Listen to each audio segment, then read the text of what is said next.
There is a quiet tape that plays in your head, a line of dialogue you first heard when knees were scraped and dreams were smaller than a pocketbook. Picture a kitchen at dusk, yellow light over a linoleum table, a faded calendar, the muffled hum of an old refrigerator. A mother folding laundry says, "Money is hard," and a father, rubbing his temples, mutters, "That life's not for people like us." You, 7 or 9, believe them without argument.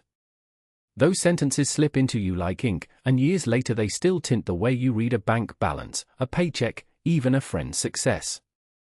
Meet the hero of our story, not a dramatic millionaire or a flawless visionary, but someone lived in, who carries debt like a familiar coat and wears struggle like a badge. In quiet moments, opening a bill, answering the phone, deciding whether to say yes to an opportunity, the old script speaks first. "You can't," it whispers. "Be careful." Debt becomes identity, scarcity shapes personality, and limitation becomes the expected scene in every new chapter. I speak to you now as a guide who has watched many make a different choice. Awareness is the first act of authorship. Imagine turning off that tape long enough to hear the real voice beneath it, soft, curious, and unafraid to question. I'll show you how to notice the phrases that steer your choices, the casual warnings, the inherited fears, the small rituals of doubt, and how simply naming them changes the narrative. It is not magical erasure, it's diagnosis. Once you see the script, you can interrupt the rehearsal. You will meet resistance, old loyalties to safety, a familiar self who prefers the known struggle, but you will also find a place of quiet power where a new sentence can begin, "This is not my script." Say it once, and something in your posture shifts. The next choices you make will sound different, the actions that follow will be written from a new draft. If this stirs something, tap like to let me know, then tell me in the comments what phrase about money you heard as a child that still echoes today. If you want a guide for the next steps, subscribe quietly and come with me. In the next part, we'll learn how to find that invisible script and mark the exact lines that need rewriting. He sits at the kitchen table with a stack of envelopes, the late light from the window tracing the curve of his hand. The house is familiar in the way of stories passed down, a faded photograph on the mantel, the soft hum of the refrigerator, the memory of a mother's voice that once declared, "We don't get to be rich, we get by." That voice lives in him still, an unseen narrator that colors every decision. "It's who I am," he tells himself. "I'm the person who always bounces back. I'm the one who lives with limits." The words are quiet, almost polite, but they carry the authority of a lifetime. I sit across from him, not as judge but as witness. "When did you first hear that?" I ask. He closes his eyes and sees the grocery line, his father counting coins, the holiday where a wish went ungranted. The scene is vivid, fluorescent lights, the smell of canned tomatoes, the shame of watching someone else pay. Those small moments stacked until they felt like fate. You begin to recognize how beliefs behave, not as logic, but as actors on a stage you didn't write. A dominant belief will script the most ordinary choices, what jobs feel possible, which people you accept help from, whether you open an investment account or tuck your cash under the mattress. It whispers through fear when opportunity arrives and rearranges your actions to match its prediction. Debt becomes identity, struggle becomes a badge of authenticity, limitation becomes expectation. Awareness is the first act of authorship. We lean into the room's stillness and catalogue the phrases that shaped him. "We're not the type," "Money is dangerous," "You'll never have enough," then watch how each phrase maps to a decision he keeps repeating. We practice a tiny interruption. When the old voice rises, name it aloud. "That's past Jeff," he says once, awkwardly, then again more firmly, "That's not my voice now." The declaration cracks the script open. If this scene resonates, notice the line you still carry. Type it below, share the phrase that first limited you. And stay with me, the next step is where we begin to rewrite those lines into a new, living narrative. The evening was quiet except for the soft scrape of a pen across a coffee-stained table. A single lamp pooled amber light over a stack of envelopes that had become, over the years, a kind of shrine to scarcity. She, sat there, shoulders curved like a question mark, listening to a voice that sounded very much like their grandmother, their teacher, the man who fixed the roof. "Money is hard. People like us don't get lucky." Those words had nested, patient and steady, until every hope followed their script. I watch them breathe, feel the tension gather in their jaw. "It's just who I am," they murmur, as if the sentence were carved into bone. But this is where the journey bends. Awareness arrives not as a thunderclap but as a small flashlight in a dark attic.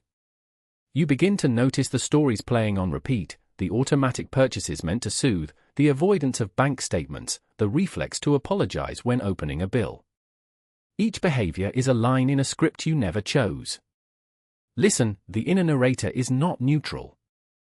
It edits, magnifies, selects scenes that support its thesis. When debt shows up, the narrator says, "See. This is proof." When you glimpse opportunity, the narrator points to all the reasons it won't stick. The first act of authorship is simply to recognize that voice and name it. Say it aloud, that's the scarcity voice. Give it a shape, a color, even a quirky accent. Suddenly it loses some authority. Then comes the interruption. A simple ritual, a hand on the chest, a deliberate inhale, a rewrite on paper, can derail an inherited line. Replace "I can't" with "I am learning." "We can't afford that" with "I will choose abundance this time," and watch your body uncurl. Repeating new sentences rewires what your brain expects, and expectation is the scaffolding where experience builds. You don't need to erase the past, you need to stop letting it cast your future. If a phrase from your childhood lands heavy in your chest right now, like this video and tell me what it was. Subscribe if you want practical prompts to dismantle that voice. Next, we'll practice a short, powerful declaration that marks the moment you say, "This is no longer my script." You sit at the kitchen table as the late afternoon light slides across a stack of envelopes, soft gold on creased paper, a coffee cup cooling beside them. There is a photograph face down under the bills, you at 12, laughing, unaware of the ledger of scarcity that would later be stapled to your ribs. A voice from that kitchen years ago returns, not loud but familiar, "Money is hard." Your jaw tightens, your hands know how to fold that sentence into every decision, how to translate it into "Don't risk, save every cent, settle for less." Debt has taught you grammar, struggle has become your accent. Across from you, in the quiet, the guide speaks not as lecture but as a companion who has listened. "Notice the story," she says. Listen to the sentences you repeat as if they were facts. You replay a dozen small dialogues, your mother closing a purse with a sigh, your uncle saying "rich people are no good" over holiday plates, a teacher's offhanding "that's not for people like us." All of them inked into the margins of your life. The point is not blame, the point is clarity. Awareness is the first act of authorship. In that moment you test a different breath. You allow yourself to name the belief aloud, "I believe my past decides my future." Saying it strips it of stealth. It sounds smaller than it felt. You feel both shame and relief, shame for having obeyed an old script, relief because for the first time you see the typeface. The guide invites you to a small experiment. The next time an automatic whisper appears, "I can't afford," pause, speak a new sentence, "What if I can?" It is a prayer as much as a prompt. You try it. The words wobble at first, then gain weight. Each interruption loosens a tendon of habit, you begin to act with curiosity instead of concession. This is authorship in practice, noticing the invisible script that steers your choices and inserting a single, decisive line. When you whisper, "This is no longer my script," something inside answers back with a different rhythm. The scene shifts imperceptibly, the trajectory tilts. If this rings true for you, tap like, it helps others find this conversation. Tell me below, what phrase about money still echoes from your childhood? In the next part, we will move from awareness to concrete rewrites, practical phrases, small rituals, and choices that transform belief into new reality. You remember the kitchen table, the way the light hit the worn wood in late afternoons, the sound of a radio muffled under a parent's tired voice. "Money doesn't grow on trees," they said. We're not the sort of people who get lucky. Those phrases were small, ordinary, almost polite at the time. They landed like seeds. Over the years, they sprouted invisible roots inside you, doubt, caution, a little knot behind the sternum whenever you opened a bill. That knot became a character in your life story, a stoic, practical narrator who convinced you that scarcity was simply how the world worked. Sit with that image for a moment. In a quiet room now, a cup of coffee cooling, you replay the lines and notice the scene around them, the posture you took, the words you never spoke, the dreams you shelved for someday. Awareness is the first act of authorship. When you see the script, you stop acting from it unconsciously. I ask you, as someone who's guided many through this same corridor, to let the memory be detailed, not to indulge guilt but to locate the exact sentence that has been steering your choices. Why would I do that, you might ask out loud, a small laugh escaping, part disbelief, part fear. Good question. Because that sentence has made practical decisions for you. It taught you to say no to investment, yes to immediate convenience, to hide numbers from your partner, to accept low offers with a resigned smile. Those are not moral failures, they are learned responses. The work now is to interrupt the pattern with curiosity. Picture your inner script as a worn manuscript. You do not tear it up, you annotate it. You underline the sentences that no longer serve you and write alternative lines in the margins. Try this now, softly, as if speaking to a friend who has been through worse. I am capable of growing my prosperity. Hear the resistance, feel the tiny shift in posture. That resistance is not proof that you can't change, it is evidence that the old character is still attached to the stage. Invite it to step aside. In the next moments, practice a small experiment. Choose one belief, one sentence, and treat it as a hypothesis to test rather than an absolute decree. Say the new line for 7 mornings. Record what changes, what choices you make differently, what opportunities you notice that previously felt invisible. This is how the inner script begins to loosen its hold, not by force, but by gentle, consistent revision. If this resonates, tell me, what single phrase still plays in your mind from childhood? Share it below, and if you'd like a steady guide through the exercises, subscribe quietly to follow along. Ahead, we will move from noticing to rewriting, how to craft sentences that pull practical actions and new outcomes into your life. You find them hunched over a kitchen table again, a single lamp casting a warm circle on overdue notices and a coffee cup gone cold. Outside, rain taps a steady metronome. Inside, an old voice rehearses its lines. We don't get lucky, savings are for other people, debt is who we are. The hero in our story looks up from the paper and, for the first time, names the voice aloud. That's my mother's fear, they say, and the words hang in the lamplight like a small, honest confession. I stand nearby, not as judge, but as guide, and point to the invisible script folded between those bills. Listen, I say softly. Where does that sentence begin? When was it first spoken? Who applauded it? They close their eyes and see a living room, a worn sofa, a dinner table, a father's sigh. Memory paints the scene. Naming the source brings the belief down from the pedestal of inevitability and into a place where it can be examined. We do practical things. We catch the trigger, the envelope arrives, the breath shortens, the shoulders rise. We insert a pause, a deliberate exhale, and speak a different line. I am learning a new way. We write the old phrase on a scrap of paper, fold it, and place it in a box labeled "Not My Script." Then we write an alternative, short, believable, kind, "Money serves my life," and pin it where the I meets first each morning. Action follows noticing. The hero makes a small experiment. Instead of rationing joy, they buy one modest thing that symbolizes abundance, a fresh journal, a new plant, and observe how the body responds. Their posture loosens. The internal narrator stumbles because its predictions aren't automatic anymore. They practice a new inner dialogue in the car, at the grocery line, whispering gratitude before paying a bill. Each tiny act rearranges expectation. This is not magic overnight, it is authorship by repetition. The inherited script resists at first, like a door that creaks before it opens. But with each deliberate interruption, the narrative loosens its grip and new lines begin to feel possible.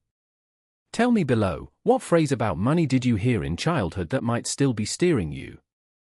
If this moment lands for you, tap like and stay with me. In the next chapter, we'll meet the turning point, the moment the hero finally says, out loud, "This is no longer my script," and everything that follows shifts.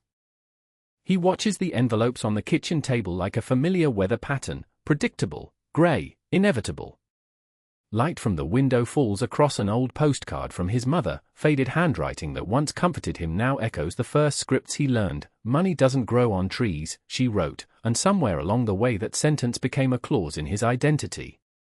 The guide leans in, voice even and steady, and asks the question that cracks the surface: who said that line first, and what were they afraid of?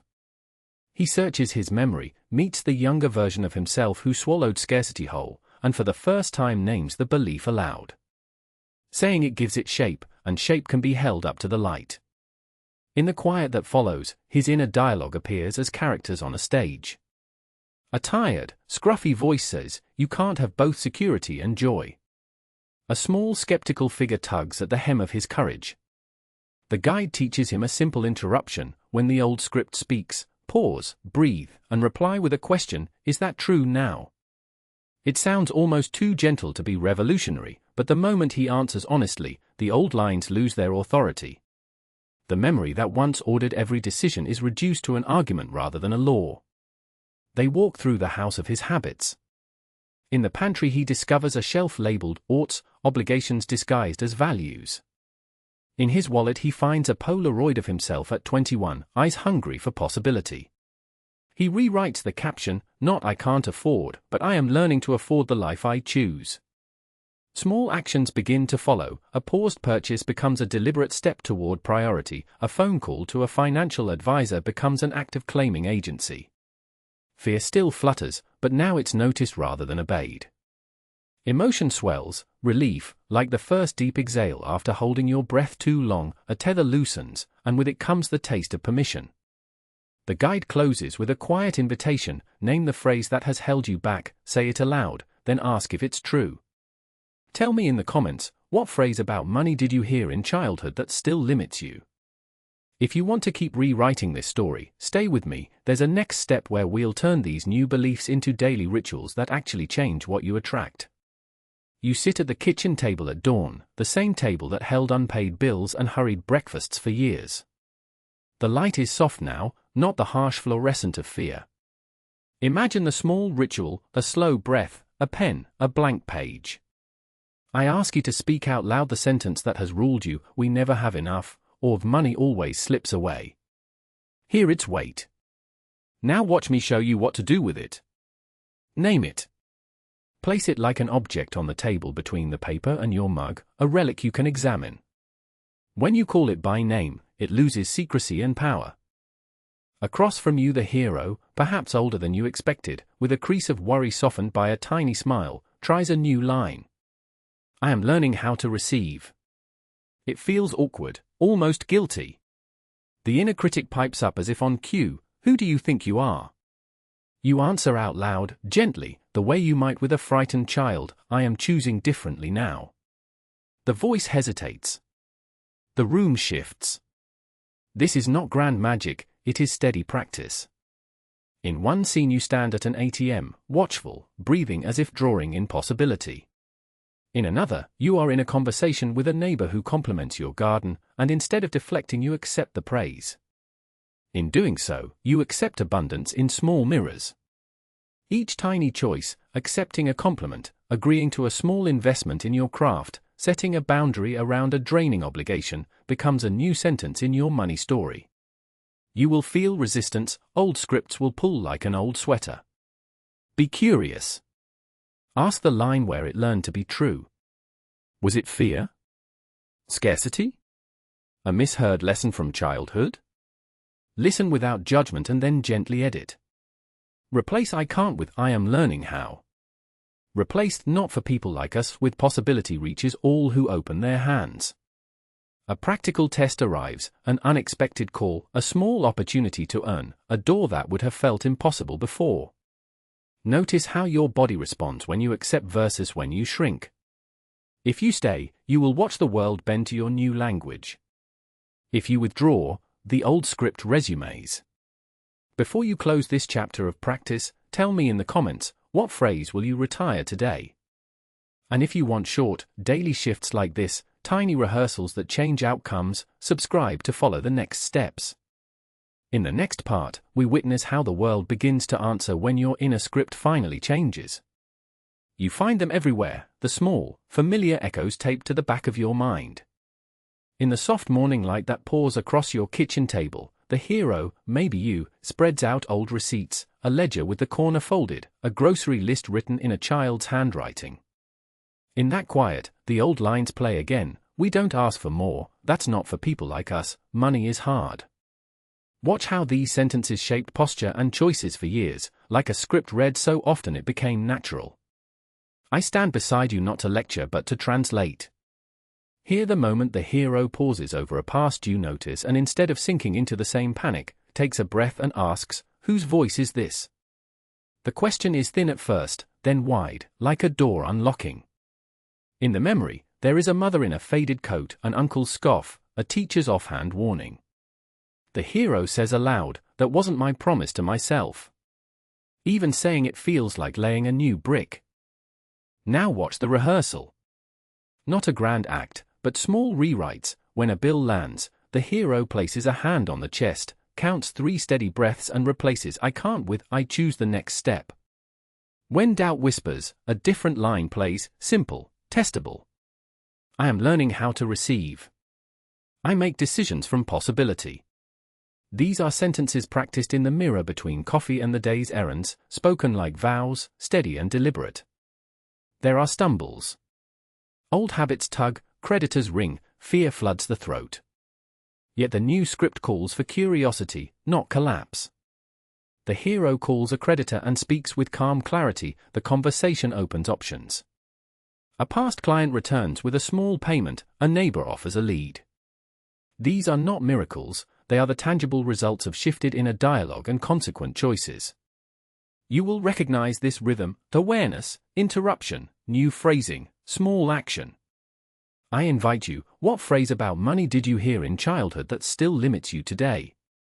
If this touched you, like and share gently, and stay with me. In the final chapter, we will practice a short ritual that cements the new script and sends your money story forward. You sit at the same kitchen table where a younger you learned how money sounded in your house, lamps low, a stack of envelopes like tiny mountains in front of you. Outside, the street hums with life you used to think was for other people. Inside, a quieter conversation begins, the old voice that taught you scarcity, and the new one that remembers possibility. At first the words are familiar, we don't spend on that, you should be grateful you have enough, and you hear them the way you heard them as a child. Then, from somewhere steady and older, a different voice offers a question, who wrote that rule? You remember the moment the hero in you decided to stand up. It wasn't a dramatic victory, it was a simple refusal. You said out loud, this is no longer my script. The sound of those words in the room changes the furniture of your thinking. Suddenly debt stops being a label and becomes an event with a beginning and, importantly, an end. Struggle shifts from identity into a chapter you can read and then close. That declaration didn't pay a bill that night, but it altered the next choice, the call you made, the course you signed up for, the boundary you set with a job that asked too much and gave too little. Picture a scene a few months forward, sunlight across the bills, a small folder with a plan, your hand steady as you mark progress.